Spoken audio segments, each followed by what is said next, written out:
हौवे चहेता भैया गरीबन के हौवे ई बेटा। जनता के भैया हौवे चहेता भैया गरीबन के हौवे ई बेटा। आरजेडी के झंडा फेरू लहरई है ललटन पर बटन दबई हनु हो लालू जी के शान बढ़ई हनु हो। ललटन पर बटन दबई हनु हो फैसला भैया के जीतई हनु हो। लालू यादव जिंदाबाद देश लक्ष्मी जिंदाबाद ललटेन छाप जिंदाबाद राबड़ी देवी जिंदाबाद फैसल रहमान जिंदाबाद। सजाई दुखवा आया बसुखवा सुनाए चाचा चाची मनी हन भाई तू विरोधी हन के बात हो मिली जुली दिया फैसल भैया के साथ हो।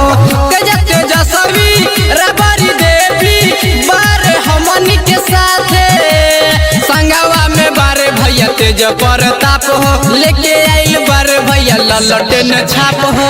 फेरू से इनके विधायक तू बनई है ललटन पर बटन दबई हनु हो लालू जी के शान बढ़ई हनु हो।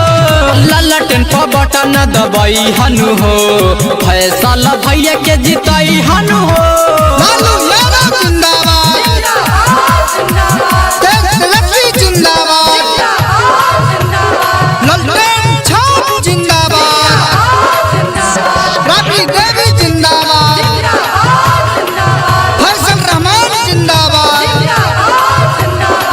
जबे बोलइबा तबे वही है भैया हमनी के घर राइटर विकी गोल्डे कहे सच बाती राजनूर आलम समझावे गीत गा के। जबे बोलइबा तबे वही है भैया हमनी के घर राइटर विकी गोल्डे कहे सच बाती राजनूर आलम समझावे गीत गा के। अशोकानंद फिर सपोर्ट तू करी है ललटन पर बटन दबई हनु हो लालू जी के शान बढ़ई हनु हो। ललटन पर बटन दबई हनु हो फैसला भैया के जीतई हनु हो। Recording by KCP music Dhaka.